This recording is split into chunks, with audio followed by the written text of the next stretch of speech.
So the I think I was explaining before that I made a decision to sell Cheshire Cheese Company. That was directly due to the effect of Brexit.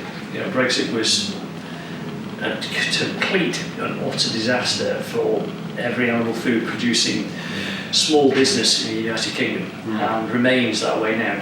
And I think it's quite interesting to see that finally, after 3 years, the British government has started to reciprocate the checks. So that's the requirement to have a health certificate signed off by a veterinary surgeon and filling out a good couple of hours of paperwork per consignment. So the Europeans, the EU countries have just started to actually have this reciprocated after all this time. We got it on the 1st of January 2021, and it was a total utter game changer for my business. I lost $250,000 overnight. That was it, because of our expectation of growth, and also the existing business we had of shipping cheese to European countries. Overnight that was gone, completely wiped out. So it is interesting to see that the Europeans are now getting a watered down version of that, because the system, I believe, fails on a regular basis, and they just have to sort of to open the floodgates and just say, right, everybody in, because otherwise we've got no food.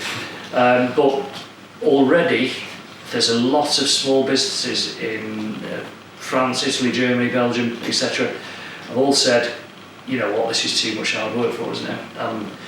The recipients of this, the importers in Britain, are actually saying, you're too expensive, which is exactly what happened to us at Cheshire Cheese Company. We used to export to 6 countries. We're distributors in 3 of them, who would distribute to multiple countries. After Brexit, within 6 months, they'd all from the town and just said, no, it's too difficult, it's too expensive. To give you an idea, a consignment used to cost us £200 pre-Brexit, and within 6 months it was costing £1,000. So a consignment can be a pallet. Now, if you're a large business, you can cope with it. That's the reason I sold Cheshire Cheese Company to a much larger organisation.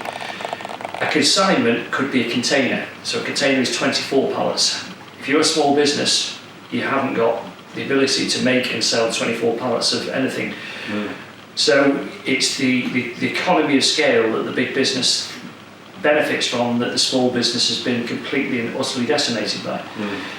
So putting £1,000 consignment and the vet certificate, which is about £180 over 24 pallets, dilutes it. That's a small amount. But if you've got a single pallet that you're sending to somebody, or even 2 pallets, it's still under £80 and it's £1,000, and you've now got a net £1,000 increase in the amount that your selling price. Somebody's got to swallow that. So we started off thinking, well, maybe it'll get better, and didn't. It crept up the price, because the people shipping for us also found the small businesses paying, because we would, if the paperwork wasn't spot on, that means it was coming back. So they're charging us for returning any goods if the paperwork wasn't right. So I had a meeting with Victoria Prentice and some of her DEFRA ministers at the time there, and they said, have you tried consignment, which is multiple vendors on a single container? I said, we have. I said, but the problem is that if one of the, say, 12, 14 pallets on there has got its paperwork wrong, then they reject all of them, and there is then 12 producers whose short life cheese comes whisking it back to Britain, and the guys at the other end say, no, we want fresh stuff, and we have to bear the burden. I said, unfortunately, because every single country in Europe has a different interpretation of the Brexit agreement, and that's the thing. I mean, the whole sovereignty rubbish is the most ridiculous lie of them all. Britain's always had its sovereignty. Every EU country has its sovereignty. And the way you interpret every trade agreement is down to the individual countries. So the problem you'd have is that when you have pallets going through multiple countries, the paperwork has to be right for every country it goes through. So for instance, Belgium required a physical stamp. Germany didn't want the stamp, they wanted digital. France wanted a digital and a stamp.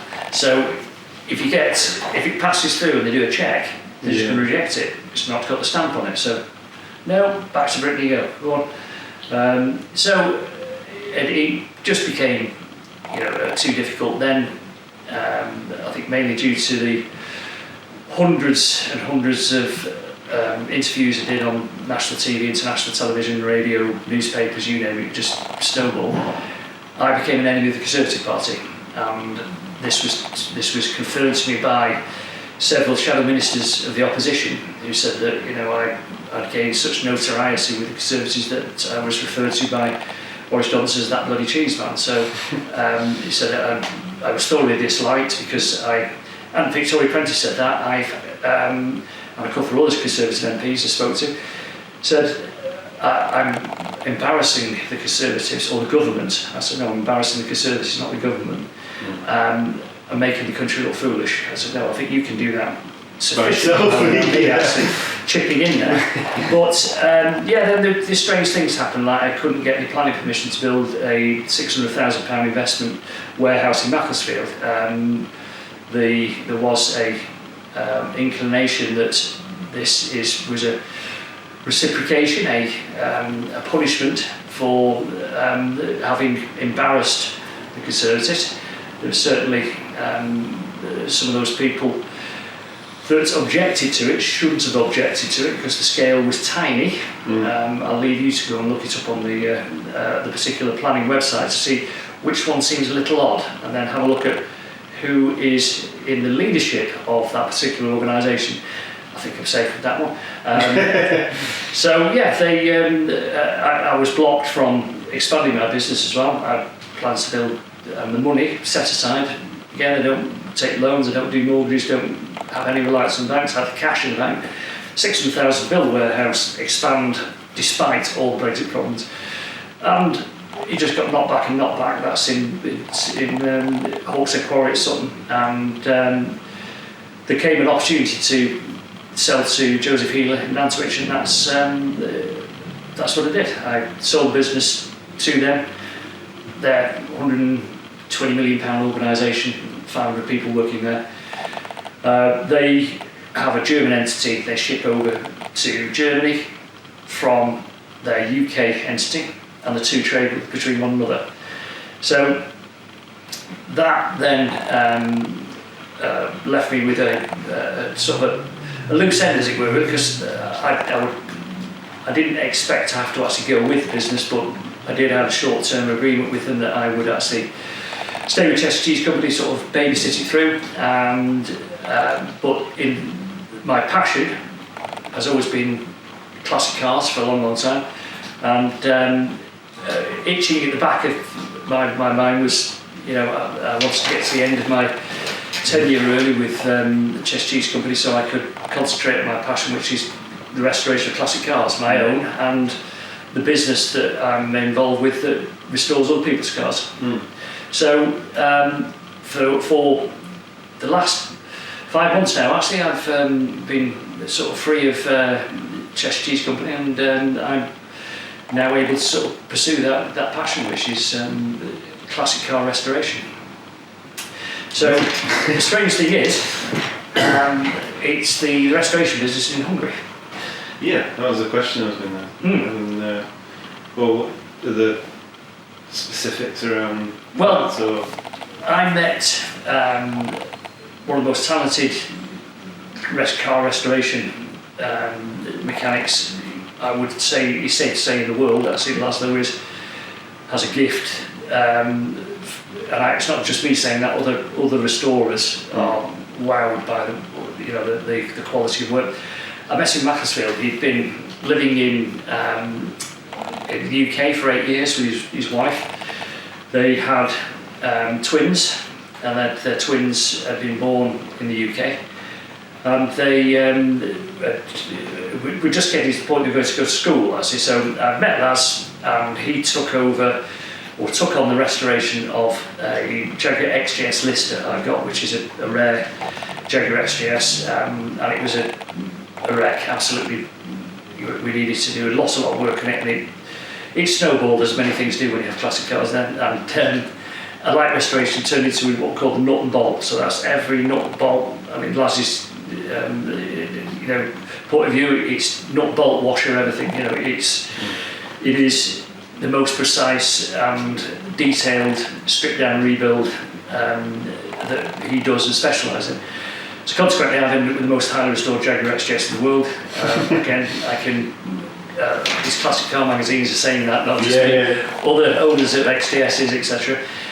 So anyway, we got to know each other for him doing some work on the car, and it got to sort of 2019, and Laz and his wife had applied for a permanent residency visa because they were Hungarian nationals, and loads of complications. They were being told until the Brexit agreement had been completely finalised, they wouldn't be able to actually do this, and they got shoved around left, right and centre, this despite having lived in Britain, never claimed a thing in their entire lives whilst here, and having 2 children born here. And it was getting to the point the children had just started school, they were starting to speak English as their first language. And Laz and Anna said, they were very tearful about it and said, we've made a decision, we need to go back to Hungary. We don't know if we're going to be allowed to stay here. I mean, we think it's a daft thing to say, but that's the fear they have, and as did so many. Warranted as well. Yeah. And so they said, the reason is our girls have just started school here, but they don't start school in Hungary for another year. So it will give us time to move home.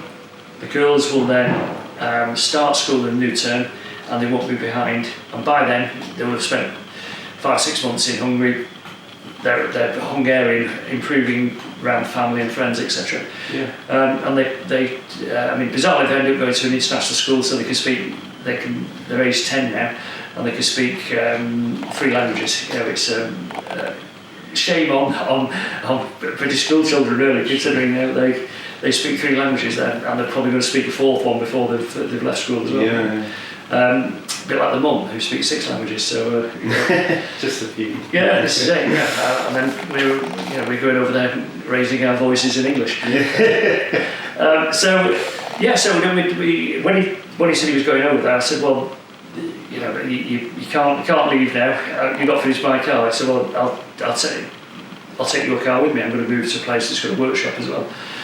So he's not made particularly. You don't make a lot of money out of classic cars anyway. The person that spends money, like me, as my wife says, is bottomless pit. So he was struggling anyway. So I said, well, why don't I invest in the classic car, the classic mechanic, and so that's how that sort of relationship in Hungary began, actually, which has flourished ever since there. So we've got. It's only a very small workshop. There's only 3 people, including Laz's father, and we've got four cars in the workshop at the moment. We've got 5 in the workshop. 3 are British and 2 are German. We've got another British car queuing up to get in. We have a transit flatbed that was started in the UK that went over, owned by Andy from Tyres in Bollington. So Andy and I are both at the same year in school, Broken Cross. Amazing. The Broken Cross, I think it's been referred to as a Borstal at the time now, but it was secondary modern. So it's small, it's boutique, I suppose you'd call it, but we're turning out some of the finest restoration in the world, and the pinnacle really for me and Laz is that we went to Goodwood Revival last year. Laz won't fly, so he drove all the way over with his dad, senior Laz, who doesn't speak any English, and they drove the 1,800 miles over to Goodwood. Wow. I took my Jaguar XJS. I took a customer and very good friend of ours, Darren's Land Rover Series 1, which was another nut and bolt.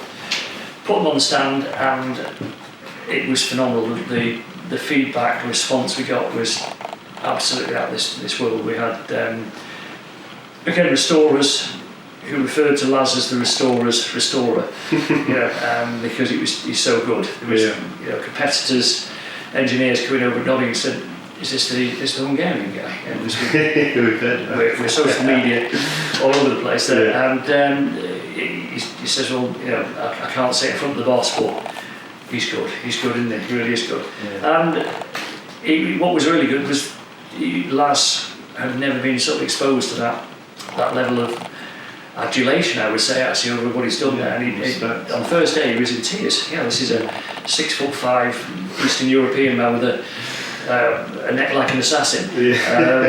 Anything to say to him, by the way.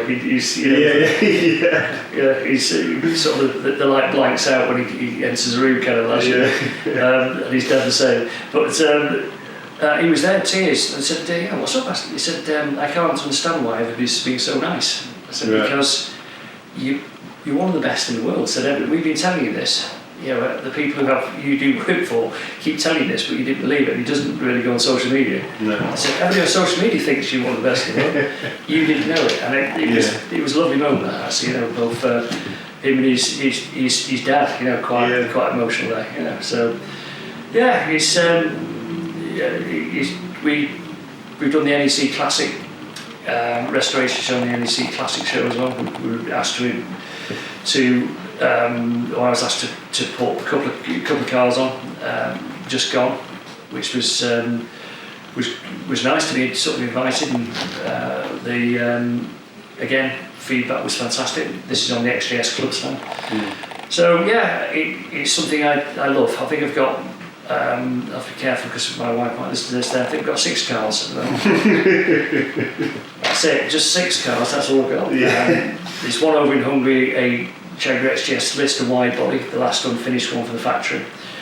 That I took over there a few months ago. That's going to start on its full nut and bolt restoration. Probably take 2 to 3 years to do. Wow. The one I've got that's at home at the moment, the finished one, that's 4,000 hours work in that. So it's we took it to the extreme. I sort of said to Laz, as I'm now an investor here, I had to pay for this, by the way, it wasn't free. Of course, yeah. I said, if there was a blank checkbook, there was a bottomless budget, that you could delve into, what would we do? And so that's what he's done with this car. It's 4,000 hours, and James Martin, TV chef, and the classic car, again, fellow classic car enthusiast, has chosen me along with, I think it's 30 other individuals with classic cars to join in for a car rally next weekend. Amazing. So we've got a 2-day car rally. James is hosting the event. We have food in some very expensive 5-star hotels that he is the executive chef for. I applied. He had to send photographs. Why do you think James would like to see your car? So, those highly restored XJS Lister variation in the world. And it seems to have done the trick. So, I got an invite. So, my wife and I disappearing on Sunday for a couple of days. I'm looking forward to it. It should be good. It's amazing where different things take you in life, isn't it? It is, it really is. It's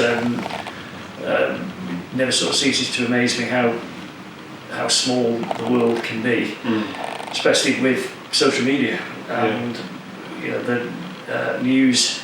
As I've learned, the news bubble is pretty small. It's what shocked me was that a lot of the journalists were telling me that I'm rare that I'll speak to the press. A lot of people don't want to. I assumed everyone wants to speak to the press, but they don't. He said the majority of people don't actually want to stick their necks out and appear on cameras or radio, etc. Then because they feel self-conscious or embarrassed there. But what attracted me to, or what attracted the journalist to me, I was told, was the fact that I didn't have any fear of the government. So I was a bit amused by this, saying, should I be frightened of the government? Yeah. What are you implying? Yeah, the House said, well, most people are. Most people are terrified to say anything adverse against governments or political parties because they fear the retribution of them there. I said, well, so far, I suppose if I'm loud enough there, then it basically you go past the precipice really than being able to do anything, because then it becomes I've got too many press contacts to be able to actually but it's still now I still get requests to use clips from that period. Newsnight journalist requested on WhatsApp yesterday and said, do you mind if we use some clips of the View from 2021-22? Do you still think Brexit was the biggest mistake that Britain's ever made? That was a long WhatsApp. The short answer, yes. That's it. So I don't know if I'm going to be on this clip then, but he's still again in the background. They Google and I come up and I think this guy's happy to give it what for to the government, so we'll use him. It's so interesting times coming up. The election. The election. I don't think the landslide is. I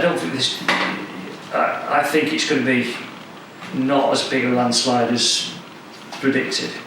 It's just because you look back at previous elections and on the day, unfortunately, a pig in a blue suit will quite often get in an area because there is family have voted for having a day there, and it's an association with that.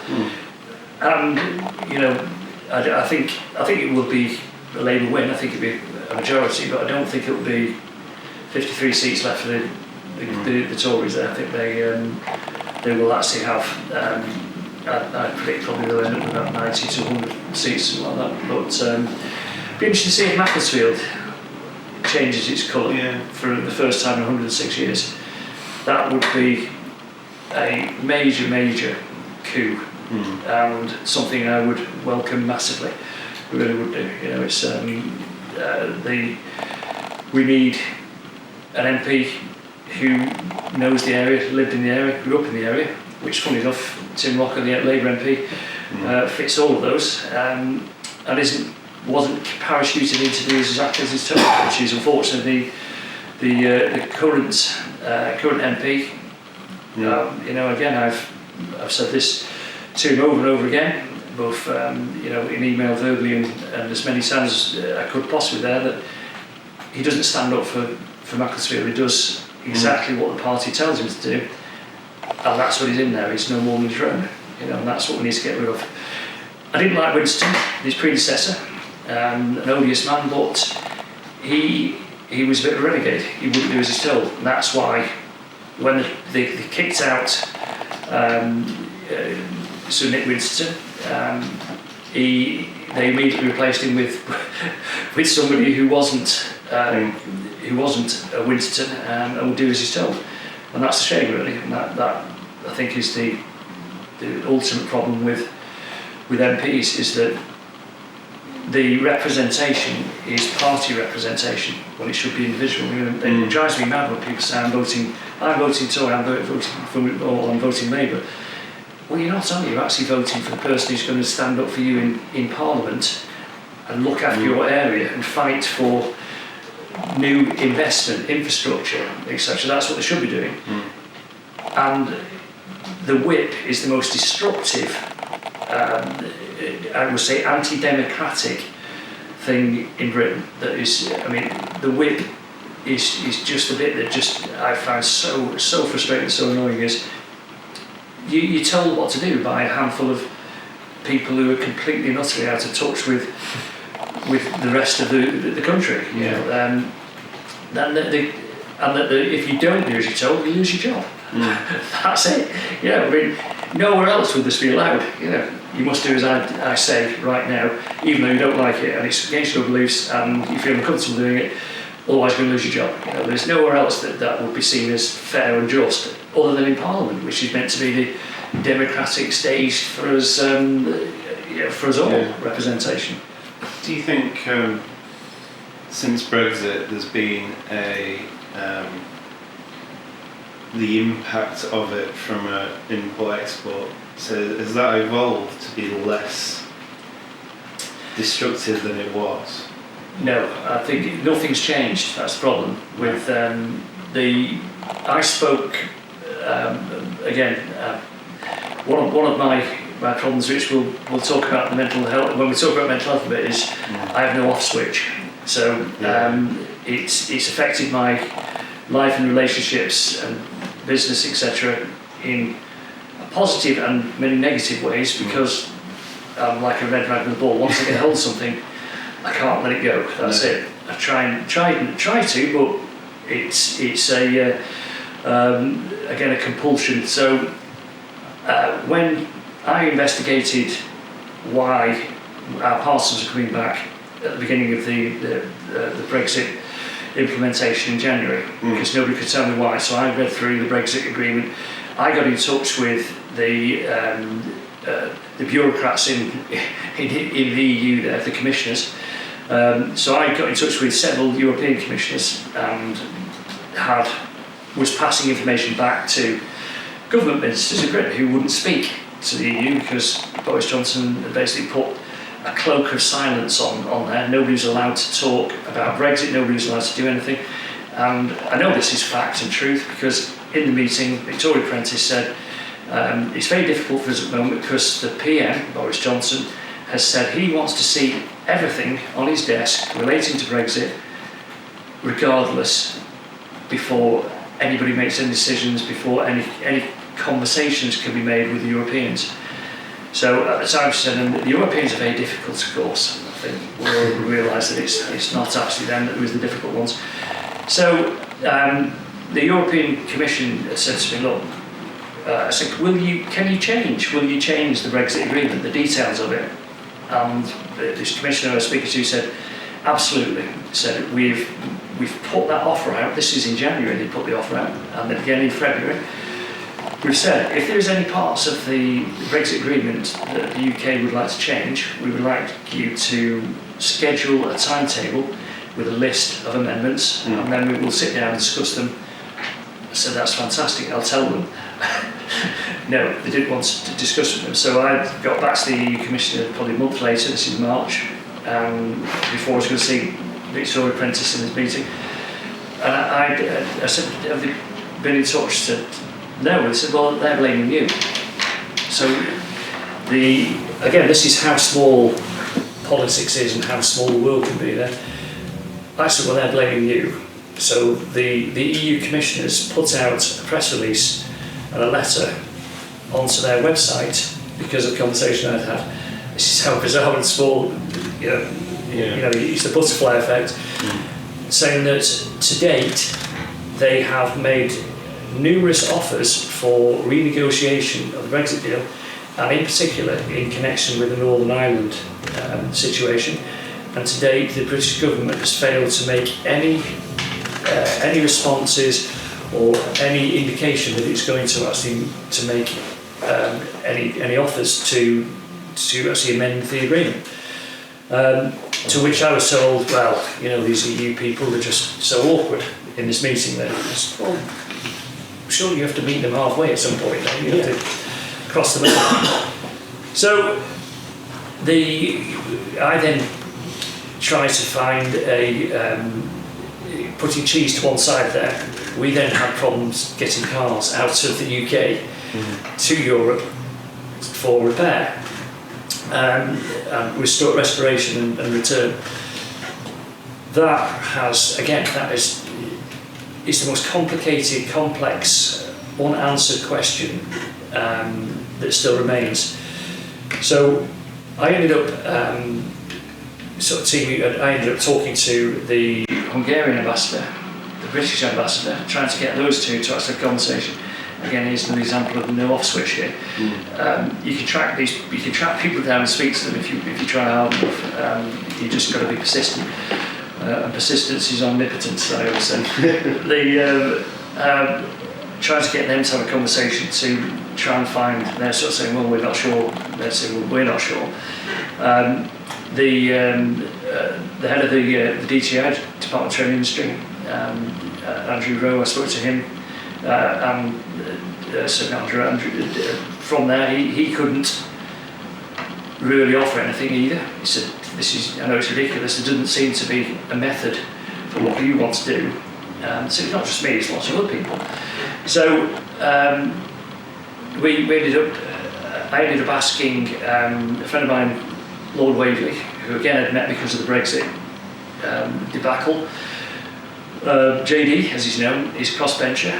I thought a nice chap actually, who likes to cause a bit of trouble like me. And JD raised questions about this particular subject of how to export and re-import cars in the House of Lords. He did this on 3 occasions for me, and all they did was, this isn't a joke, I can't believe it, I'm even saying this now, but somebody read back to JD the information that is on the government's website verbatim, and that was their answer. Something that was in an article on the website didn't answer anything. It was just a political answer with no actual real answer. It danced around the subject but didn't actually answer the question.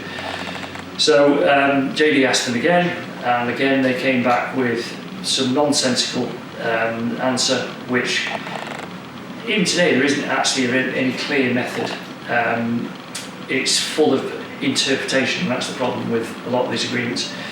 The Dutch understanding of taking vehicles to and from UK classic cars is very different to the French. The Dutch accept that if a vehicle is road legal and has an ownership document, whether it's in a trailer or not is irrelevant, and therefore they will let you go through. The French, however, if you take a classic car on the back of a trailer, it's like the blue touch paper stand back as they explode into a frenzy of bureaucratic carnet, documentation, etc. requirements. My point to them was that if that vehicle, that classic car, is backed off that trailer before leaving the UK and driven through the French border, they wouldn't stop it, would they? To which they said, no, we wouldn't.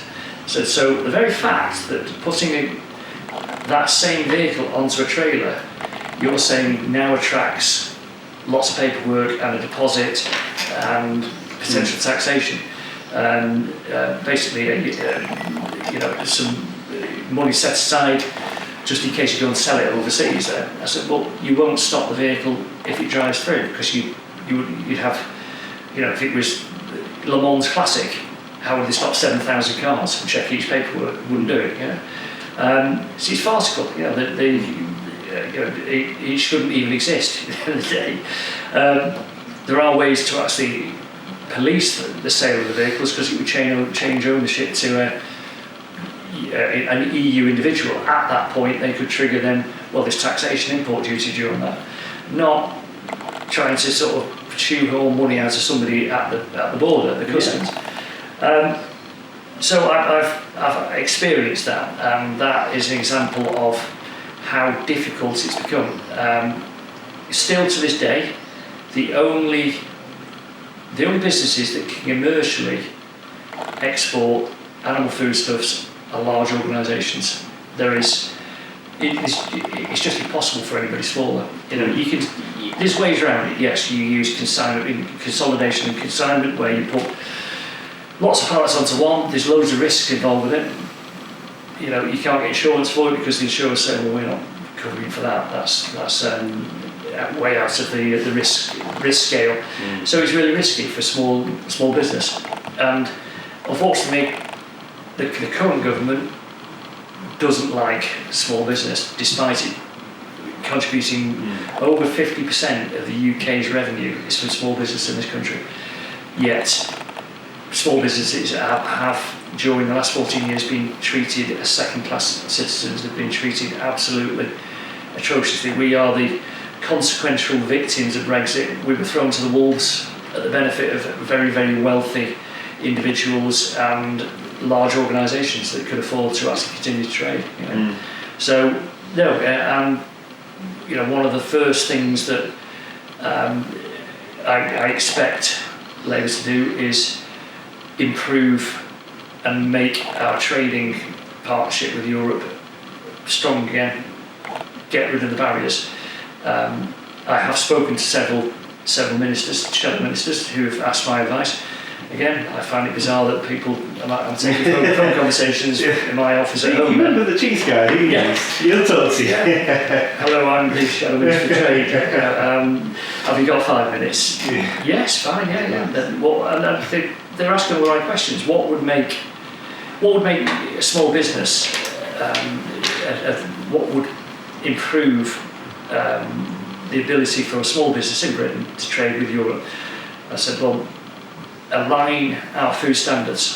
If you align our food standards with Europe, which we should never ever have amended, which this was the Agriculture Bill 2020 in October, Boris Johnson used his whipping majority despite the Lords throwing out the amendment twice and it being voted down.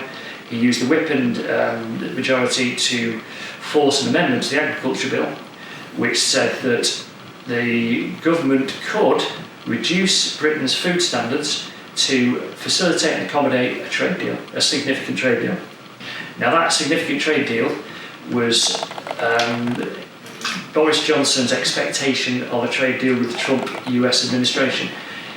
He believed at that time Trump was going to get a second term. Yeah. He was in the land of fantasy, and therefore he put this in place so that he could facilitate that deal. So the EU then had to change the Brexit agreement to say that Britain was no longer aligning its food standards with the EU and therefore would be treated as a third country, which meant health certificates, checks, phytosanitary checks as well, which is all the plants, etc., which we're really struggling with in Britain, and vice versa now. We had a lot less variety of plants and food stuff coming into Britain since the checks. Yeah. If he hadn't made that single selfish act and amended that and forced that amendment, we would have had a seamless transition, as his predecessor Theresa May had actually said. We would have had a seamless transition of foodstuffs, because there wouldn't have been food checks, there wouldn't have been health certificates, there wouldn't have been increased costs of transportation of food. And we wouldn't have seen massive increases in the cost of living in terms of food. All of these can be focused back to that one single event of him wanting a better relationship with Trump. So align our food standards. We don't have to rejoin the EU. We don't have to join the single market. If we align the food standards, all of a sudden we take out a massive barrier in cost on both sides. Britain benefits because we end up then getting lower cost of food from the EU coming into Britain. The small producers can once again open up back into the markets of the EU. We used to send cheese on a 2-day service, and it was £12 a consignment by DHL. We immediately stopped because there's no exemption for any consumers to buy animal foodstuffs in Europe. So consequently, that was it. And then DHL sort of said it's going to be £25 now, £26 to ship over there. So potentially there could be the opportunity for e-commerce in Britain to expand into the EU again, as we were trying to do. I was trying to do. I was the first to do it. We could start doing 2-day services and sending foodstuffs over there again. Again, all fantastic for the economy there. And we don't have to rejoin the EU, and we don't have to be part of the single market to do that. It's just alignment to food standards. That's it. Yeah. So I hope and expect that the new Labour government actually, and I think we can say that safely now, even the Conservatives are saying it, will actually then implement a closer relationship in terms of at least food standards, and say, we're not going to get a deal with America anytime soon. Biden gets in, certainly won't. Trump gets in, then who knows what's in store for the rest of the world. But I think that will make such a difference to the British economy in itself. You know, we will have expansion and growth. I mean, we ended up, as all small cheesemakers, everybody dipping a rod into a little pond and all fighting over the same customer base. Everybody was fighting over the same business. They were all, so therefore the cost of advertising on Facebook, on Google, went through the roof because why wouldn't Meta and Google realise that, hang on, we've now got 7 or 8 companies, all e-commerce businesses, selling wax truffles of cheese, and they can't sell to Europe, and they can't sell to the rest of the world because we've got terrible trade deals with the rest of the world as well that aren't worth the paper they're written on. So I saw the increase of Meta and Google advertising 200-300% in terms of the bids, because we're all fighting for the same thing. So of course, in any auction, you'll know this. Yeah, a bid, if there's 5 people bidding there, Google push the price of the bid. Yeah, so all of a sudden it was wax cheese truffles were becoming like nearly the price of the cheese. You know? So unless we were selling multis, it just wasn't worth it. You know? So you strangled them from all angles, aren't you? That's it. Yeah, because again we're trapped on an island with nowhere to go. You know, there's no as a small producer, there's just nowhere to go. The bigger operations were able to ship over to other countries there. And in fact, one of the first and last things I did with Cheshire Cheese Company at Joseph Healer was secure a deal with the second biggest food distributor in America. It was again, I just used a bit of tactics of finding out where they were going to be. I wasn't invited, and found out somebody I know was there and gate crashed in. You know, and got 5 minutes with the president of buying, and I think he was probably more amused than anybody else actually of this crazy Englishman there, and invited me over to go and pitch their board in Atlanta, Georgia. I secured a deal with Cheshire Cheese Company in an exclusivity deal actually for Canada, America, and North America, and I think Mexico actually we got as well. So it was So I left on a high. I think actually it's that one. Yeah. At that point, I thought, well, that's it. That's me done. You know, I don't think I could achieve anymore, and sold my minority share out, and been enjoying a different life now. Really have. Yeah, it's been fantastic. I mean, there's so much you just spoken about there. It must, we're in such a bit of mental health as business owner, and there's lots of stresses and pressures, and like you say, being able to switch off. Sometimes you're not able to. No, well, that's it.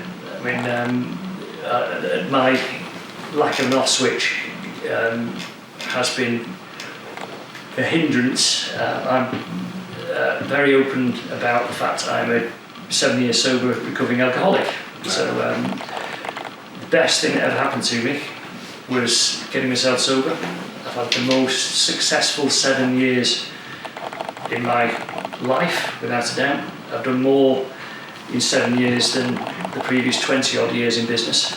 Wow.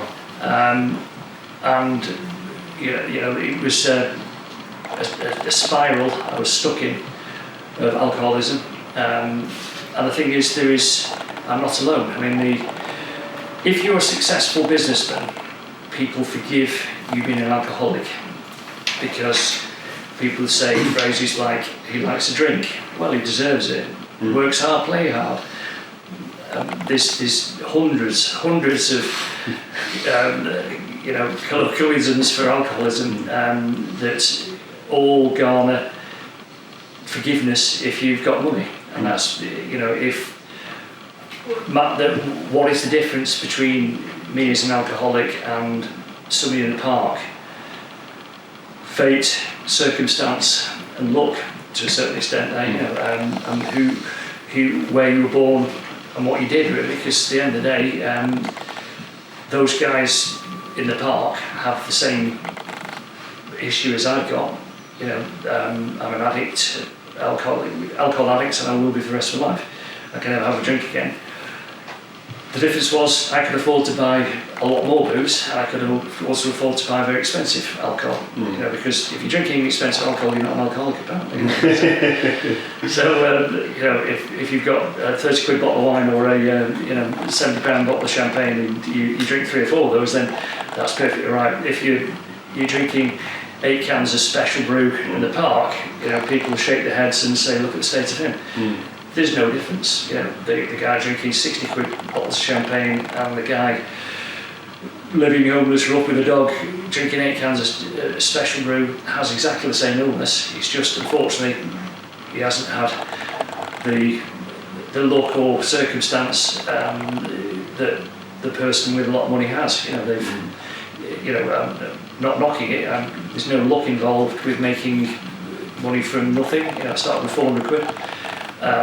All those years ago, I've had to work exceptionally hard. And again, the off switch helped because I was a 7-day operation. I was 7 days, 24 hours. I never ever switched off, which caused very many relationships for my wife. And if she and my daughter had not had horses, then I would probably be divorced. Because their obsession sort of crossed over with my obsession for work and later on drinking. But if I was still drinking now, then I would be divorced and dead. There would be I'd got to the point, and I think everybody has a rock bottom moment in any addiction, whether it be food, alcohol, shopping. It's all exactly the same. There's no defining difference. Heroin addiction, alcohol addiction, shopping addiction, eating addiction is all the same thing. It triggers exactly the same part of the brain that causes us to do something compulsively and obsessively. And that's always been one of my problems, that I do everything to death. And to give up something you love. I mean, the thing is, nobody goes out and says, I want to be an addict. That'd be really good. Nobody wakes up one day and says, I want to become addicted. No. What they actually happens is, there's no warning signs. There's no, hey, hang on, you better slow down. You better stop drinking less there. Stop going out with your mates and going to the pub every night after work, or getting a bottle of wine in, because any minute there's none of that. There's no warning signs. In fact, it's encouraged to drink. And alcohol is the only drug that when you stop taking it, you're stigmatised for doing so. Nobody ever says to a heroin addict there, "Oh, go on, go have a bit more heroin." Why don't you? Yes, come on. Well, not at all. So not even at Christmas. You won't even have a bit of heroin at Christmas. I can't believe it. But alcohol is. One of these ones where nobody can quite believe that you're an alcoholic for a start. Well, what are you? Well, I didn't think you were. Quite often it's those people you're drinking with that are actually alcoholics as well, and you're the safety barrier. Well, at least as long as I'm not as bad as him, and I was the barrier, then I'll be fine.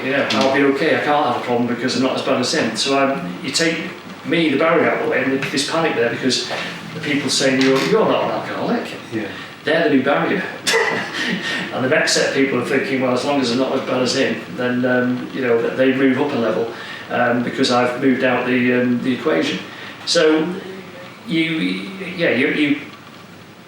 love and you hate anybody that is trying to take something you love away from you, whether that be food, gambling, addictions, drugs or alcohol, because they become your friend. That's the only thing that matters to you. Then everything else is a lie, really.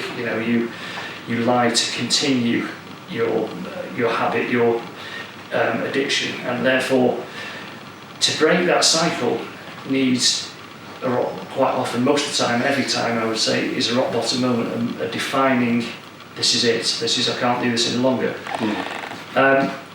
Ways you try to get somebody, you can't force somebody to stop being an addict, you can't bribe them, you can't bully them, you can't persuade them, you cannot emotionally tie them into stopping what they're doing, because it won't work, because an addict is so absolutely overwhelmed with what they love. They think you're an idiot, they think you're mad. What's wrong with you?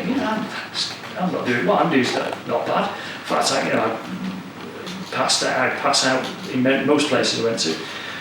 I woke up in a puddle at 3 o'clock in the morning with water, dirty puddle water chucking down rain, swimming in and out of my ears, because I passed out on walking back from the pub. I'd laughed it off, thinking that was normal behaviour.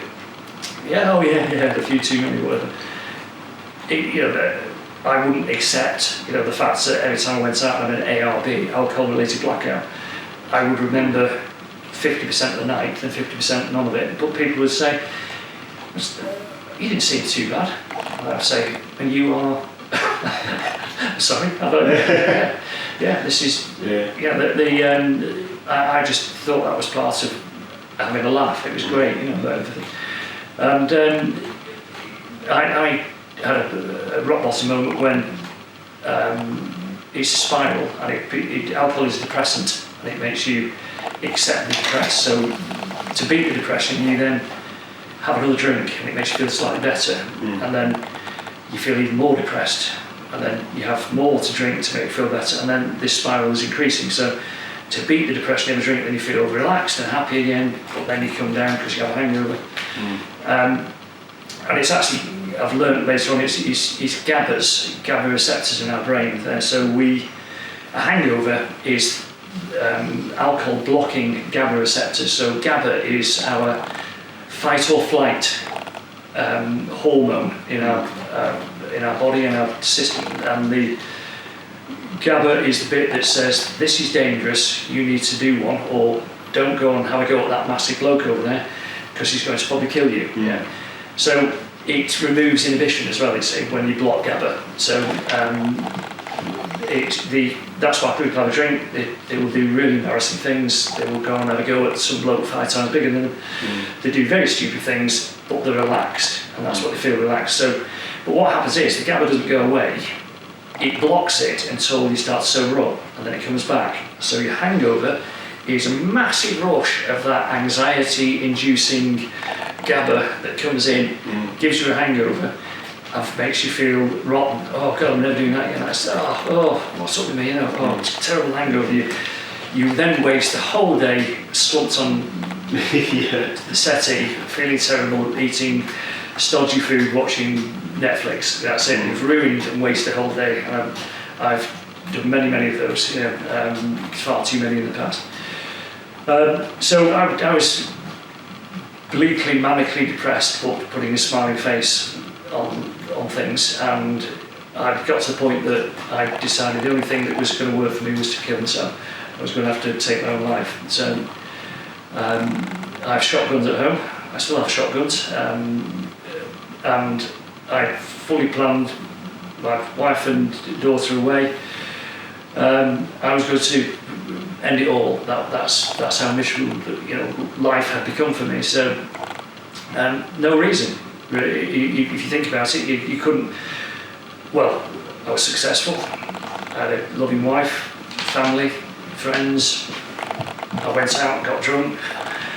It sounds idyllic there, but I was incredibly unhappy. Incredibly miserable, incredibly unhappy. I hated going to work. Business was suffering because of it. I was disappearing out. Right, I'd find any excuse to go and have a drink. I was bringing a drink to work. Putting drink in. The lads I work with all sort of like bemused. Anybody want a glass of wine at 12 o'clock in the afternoon? On a Wednesday. No, we're all right, thanks. We're on the support help desk. No, don't drink. So it was constant. Come on, let's all go to the pub at 4 o'clock. Everybody can finish early if you want. Things like that. Irrational. I look back at it, but that's what, trying to find the excuse to drink, that was my life then. That's all I could ever see. I couldn't beat this. I was trying to stop drinking. I'd taken medication to try and stop drinking. I knew we'd got a problem. I couldn't say the word alcoholic, but I knew we'd got a problem, and I was trying everything to manage it. Everybody does. And I just wouldn't drink for a month. There you go, I'm cured. But it's not that. It's when you have one drink, you can't stop. And so the first time I'd be all right. Yeah, I've got this under control. The second time might be all right. Third time, bang. Can't remember the rest of the night. Carry on drinking until there's nothing left. Go out and find more drink because I've run out of drink. And that's the addiction. It never ever goes away. So I was sat at home alone there with a shotgun. I was a loaded shotgun. I was fully intent to kill myself. And out of the blue, neither myself or Brandon Spivey, an old friend of mine I was at school with, knows why he chose that moment to actually then get in touch. He's 20 odd years sober, recovering alcohol and drug addict. He's I haven't seen him for a long time. I haven't seen him for a couple of years. Been a funeral of a friend of mine who drank himself to death. Actually, I saw him at last, and he messaged me and said, "How are you, Sam? Are you okay?" And I was drunk, of course, with the gun. I chose to actually look at this and said, actually no. And that then, Brandon spent a few hours talking me out of a terrible situation, really. Which I do remember I was thinking that the dog was with me. I'm thinking, actually I can't do this because who's going to feed Star? Star the dog. He was looking up at me. He was decided to push himself up by the side of his as tight as possible, and was I don't know, sixth sense that dogs have, I don't know, or whatever. But I then realised at that point there that I had to do something about my drinking problem, and life changed from that point on. There, that was the 17th of September 2017 at 7 o'clock, and I never had not had a drink since. So it was the defining moment there. Since then, I've lost 5 stone in weight. I'm fitter than I've ever been in my entire life.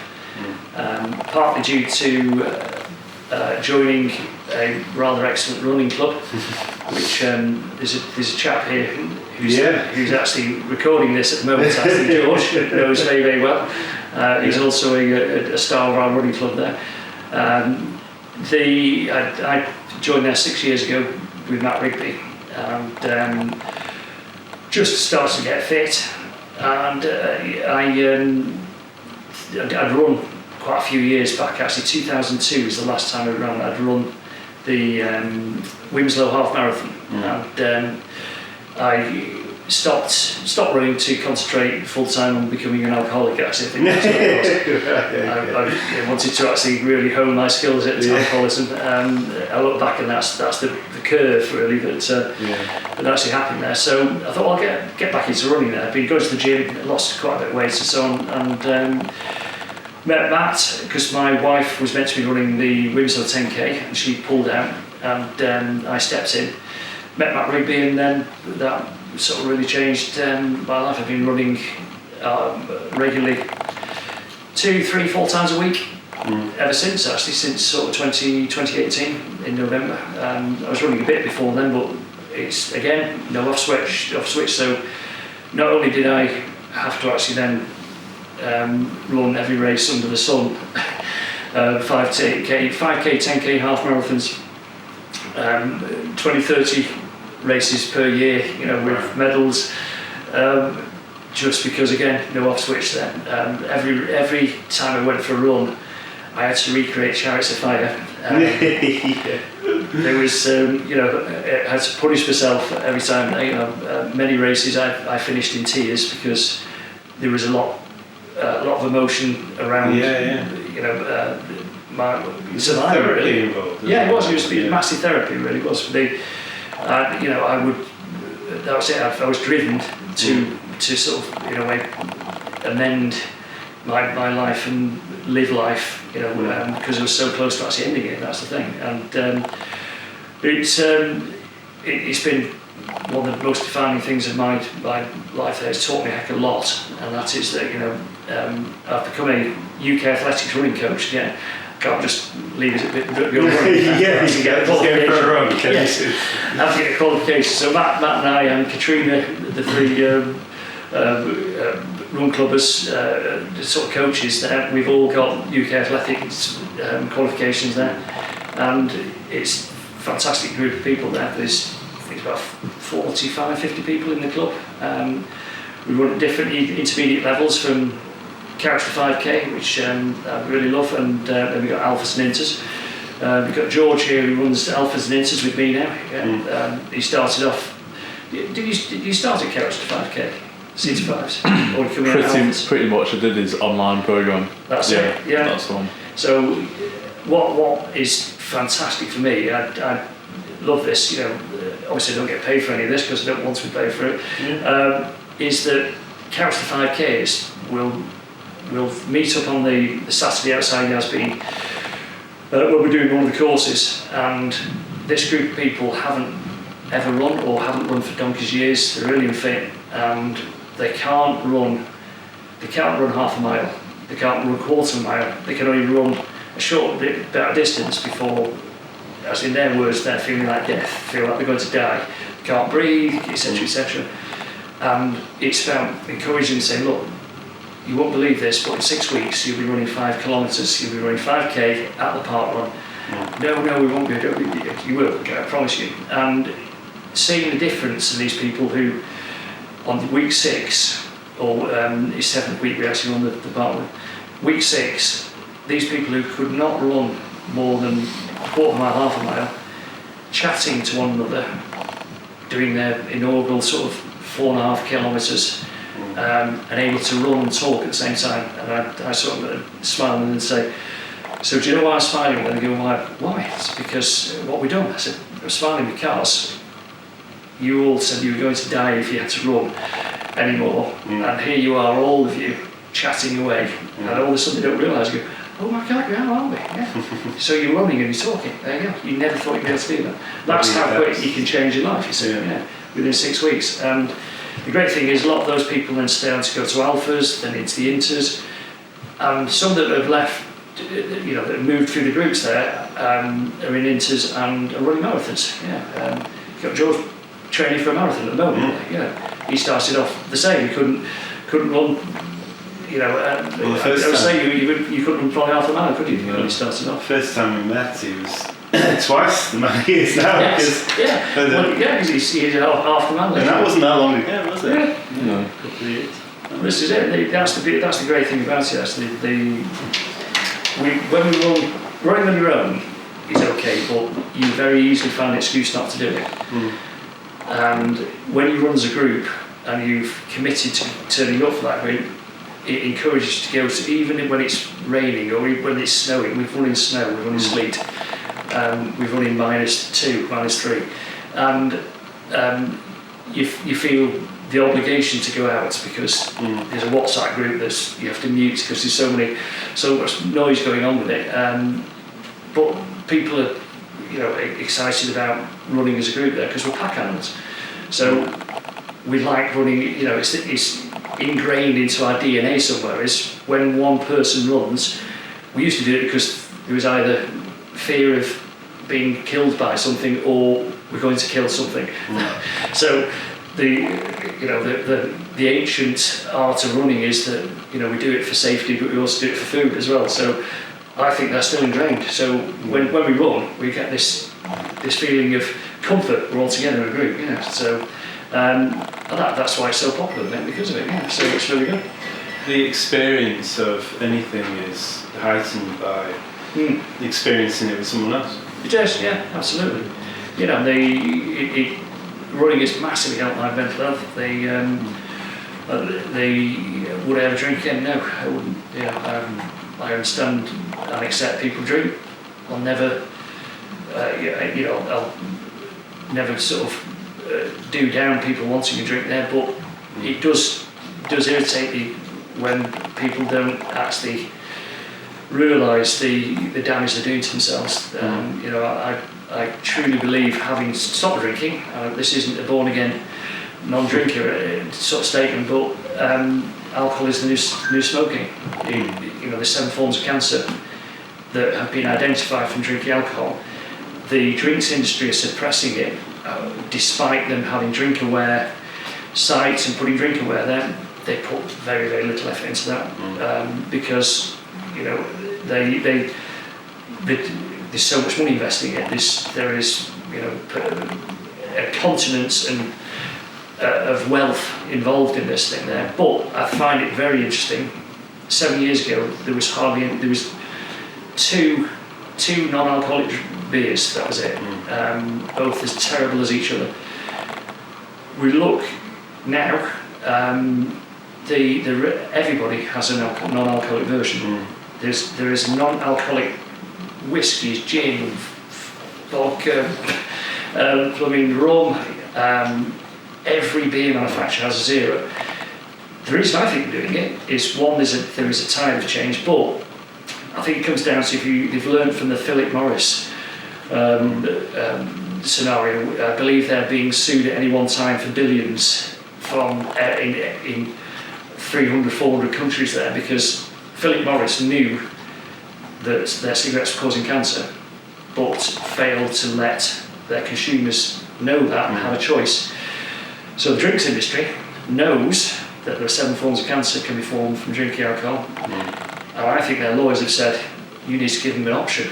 You can say, well, we had 0 versions of it, and they made the choice not to have the 0 and had them on the alcohol, so you can't sue us. And I think that's partly the drive for the 0 alcohol, because there's not enough people really to really warrant it unless it is that. I mean, there is, you know, massive change in that, but I would say Guinness 0, I would say is as close as you're going to get to actually. Oh, okay. Yeah, but there's some really good beers. Moretti got them, you know, the San Miguel, etc. Yeah. They are good beers. Left do a 0 blonde, yeah, fantastic. And my nephews were at my house last year and come for a barbecue. And I was giving them 0 alcohol beer. It was just more by accident, I think. And they were drinking it and was oblivious. So I said, "Do you want another beer?" They said, "No, we were driving. We're gonna, you know, these are all grown-up nephews. No, we better not have another one." I said, "Was it all right?" They're like, "Yeah, it's nice. Yeah, do. Yeah, it's good beer. Which more beers? Yeah." So you're drinking 0 Moretti there? Yeah. No way, no. So yeah, there's the bottle there. He said, "Oh, you know what? I thought it was a funny taste." I said, "Yeah, there is the power of suggestion." It was a funny taste only when I tell you it's got no alcohol in it. So yeah, it's you know, it's made. I use a phrase now that I tell lots of people that I've now sober. I make life happen for me instead of waiting for life to happen to me, and that's been my philosophy over the last 7 years in business as well. You know, in business and in life, in fitness, in anything. You know, I look at the top of a mountain of any goal and think, I wouldn't mind to go and have a look and see what it's like up there. Invariably, it's a disappointment when you get there, but it's make life happen for you is the only way you'll do it. You know, if you wait around moping for life to happen to you, then it's never going to happen there. And the problem with drinking alcohol is that it makes you not just depressed, but it also makes you feel sorry for yourself. And that's the worst effect of alcohol is you know, woe is me, life is so terrible, everything bad happens to me. And the thing is, that'll continue happening until you actually then try and make the change. I found it a big motivation killer. It is. After. Yeah, massively, yeah. It was, you know, without a doubt. I've swapped alcohol to a certain extent for caffeine. You know, I've become a major coffee snob. Me too. We just had Roger McBride from Workerbee Coffee this morning. Good coffee. Great coffee. Yeah, absolutely. Yeah, I mean, fully admitted to being a snob. I now, when I would go to a customer's office then and say, "Do you want a coffee?" And I'm there looking at them thinking, "Are you Nescafe instant, or are you going to get me a something half decent there?" Yeah. And in the end, I thought I'll just ask them, "What kind of coffee is it?" Yeah.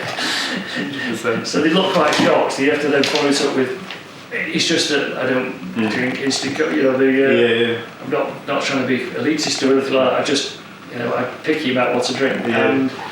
And when I sold the business, the Cheshire Cheese Company business, to the Joseph Healers, they didn't have any decent coffee there, so I found it very frustrating that I had to go into the office in Nantwich there, and I was struggling for coffee.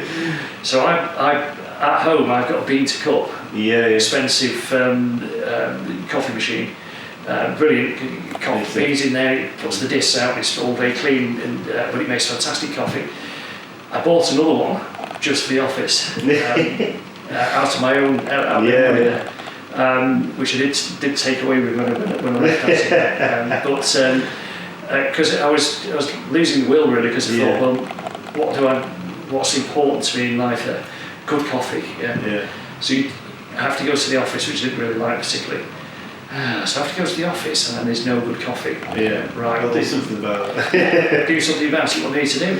Buy a coffee machine then, Consequently, everybody then used my coffee machine. That was it. So I was buying the coffee. I said, "Well, I'm buying the coffee out of Petty Cash then." That's in as you're all using this there, I think they did a survey of all the staff, and I rallied all the troops there to actually, what would make your life better? And I told everybody to put bean to cup coffee machine. I think it got deleted out of the stats that came up there. But I mean that was just going back to that period of when I joined, obviously quite a corporate business there.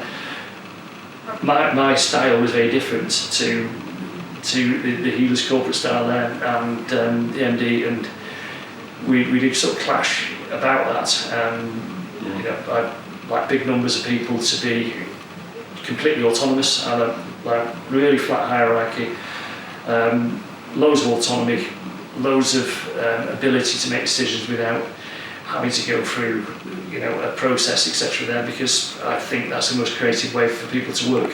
It's you get the most out of people, and people feel that they belong to the business as well. It's very difficult to do that in a bigger organisation there, because there's lots of tiers of information and levels, etc.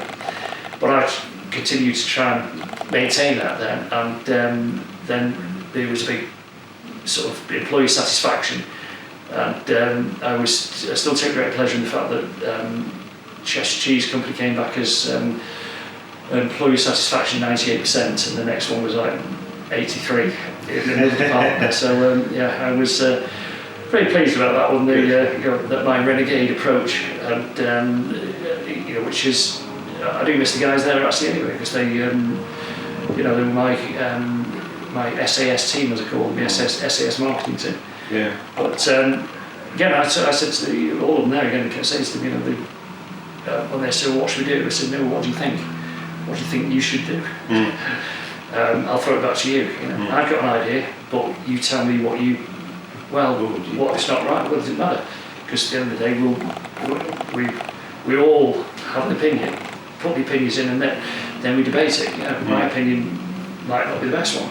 I think that's the important thing about successful teams, is actually then encouraging that, watching that confidence grow, because confident people will do two things really. They'll either leave because they become really confident, or they really, really massively perform. And that's it. Eventually they will leave, because if they are very talented and performing, they'll want to come. They want to do their own thing. So again, I don't think there's anything wrong with that.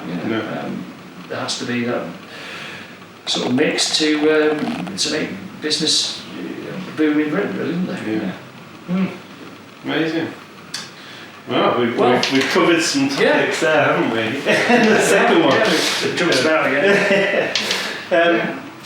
I think it's, you've highlighted some things that might give other business owners a bit of support that maybe someone else has gone through that and come through the other side. And, I mean, on support actually as well. I mean, I chose not to go to AA, Alcoholics Anonymous, because I'm an atheist, and the AA is a very religious organisation. Right. Those that try to say it's not are probably a bit under the power of the cult that the AA is. Actually, it has a very unfortunately has a very low success rate. However, I would never ever dismiss it. I would never belittle it. It works for some people, and if you are spiritually inclined, etc., then great, and it will work for you. If it work, to be honest, it doesn't matter what you do, as long as it works and keeps you from picking up, keeps you sober. I chose to use the SMART method, which is the self-managed awareness recovery training, which is getting to the root problem of an addiction and working backwards almost to, well, what is it in my life that made me so happy that I saw the oblivion of alcohol, drugs, food, gambling? What is it that just took over?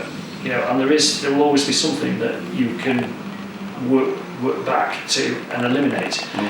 And you know, it can be trauma in the past, it can be current trauma, it can be business life, personal life. It can be a combination of all of these things there, but you know, nobody really truly wants to be completely out of the face and off the face, or pretty much all of the time there. Once you get sober, then you actually realise that, God, that was mental. That was absolutely mad what I was doing there. You know, it was mental. And SMART enables you to sort of self-analyse really and just work out what it is that is the problem and creates the problem.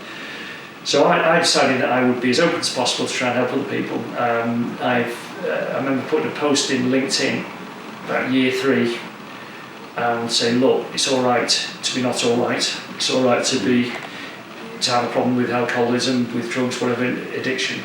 It happens to the best of us, and don't be ashamed of it. Don't be stigmatised for it, because even now it makes me chuckle actually. But people will say, you know, this poor woman was mortifiedly embarrassed. I helped her out with something, and it was at somebody's birthday in a pub, and she said, let me get you a drink. I said, I'll just like a soda, something like that. No, let me get a proper drink. No, honestly, I'm all right, I'll be right there. What do you normally drink there? I said, no, honestly, I just like a soda there. Well, do you drink do you drink gin, do you drink vodka, do you drink, rum? Let me get a shot. I said, no, honestly, why are you driving? Oh, you're quite fit, is it because you're on a bit of fitness drive? I thought, you've cornered me here. You've completely cornered me. Yeah, out of this. I'm afraid I'm going to have to drop the A word on you. I said, no, I don't drink at all because I'm a recovering alcoholic.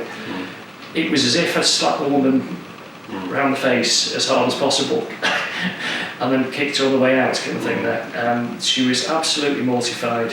I wasn't, because it doesn't bother me. You know, me and other people who are sober, we're grinning and smiling because we know how good life is without booze. It is the ultra is living life to the best you possibly can. You know, it really is. It's brilliant. You know, and every truly recovered alcoholic will definitely agree with what I'm saying there. But people, she was then going off, and you can see everybody puts their hand up to one side, and they're sort of like doing the old the symbols, pointing the hand up there. You've got to drink properly. Don't. Yeah. So you get people, the early days, are going, apologising for having a drink in front of me. Oh God, I'm sorry about this. Why? Well, I'm drinking in front of you. It doesn't bother me there. Yeah, it doesn't bother me. That's a good analogy. If somebody smokes cigarettes, so they say, well, do you smoke cigarettes? Oh God, yeah, dirty habit. So will you smoke again? God, no. Well, no. I said, well, that's me and alcohol. I have there's no fondness, there's no oh God, I wish I could drink again. You know, it gets to that point.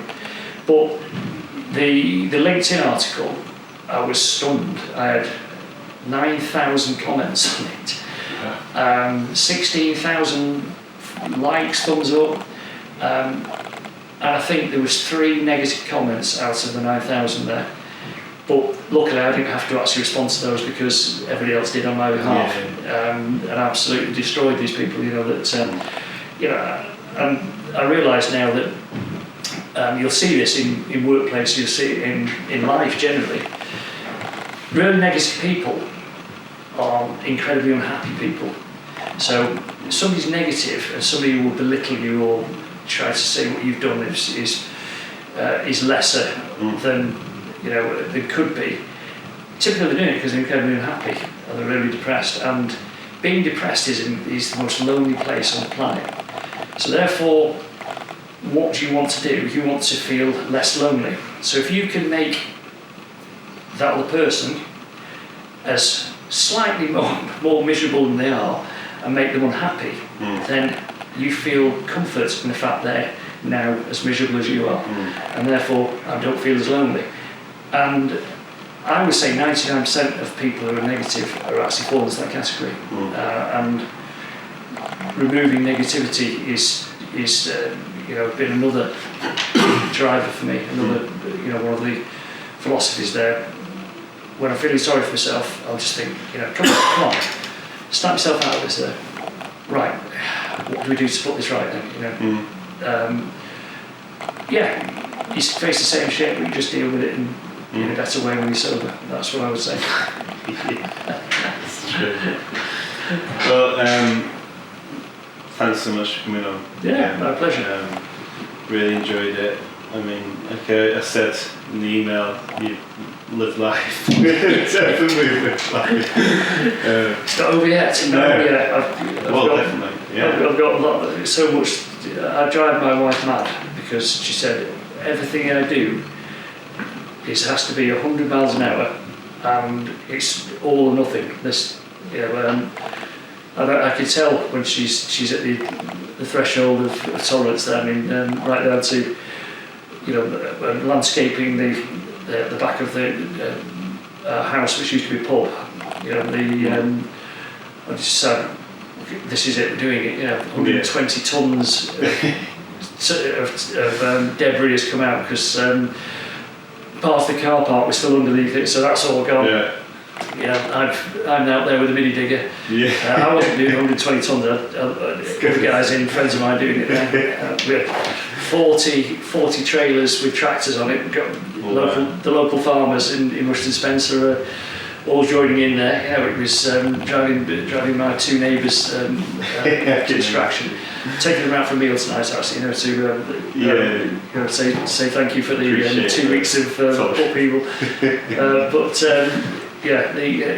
This is it really. It's just I sort of take the stance that you never know what's going to happen tomorrow. You really don't. So get as much in as possible today. That's I don't have a plan anymore. I wake up in the morning. This shows when you've maybe lost routine. A couple of days this week, I got into panic because I didn't know what day it was. Woke up and go, what day is it? At Christmas, because you haven't got a routine. And you don't actually know anymore what day it is. You only go, guys, it's Saturday today, isn't it? Doesn't feel like Saturday. So I've woken up thinking, is it Saturday today? And then I've had to look at my watch on my phone. God, it's Tuesday, right? Right now, but it is. It's that shocking. We don't like letting go of that routine. I hate it, but you still want to know what day is it, or what should be happening today. In case you miss something. And then Becky, my wife, will sort of say, so what are you doing tomorrow? And then she's going, oh God, you don't know until you wake up. That's it. That's the one.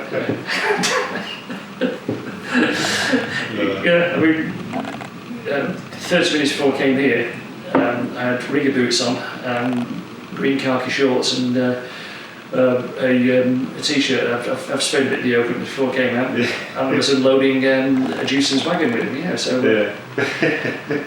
that's so I'm going back to put the rigger boots back on. Yeah. Amazing. Well, it's been great to chat again. Yeah, I'm with you. Really appreciate it. Super. Yeah. Have you got anybody else next or?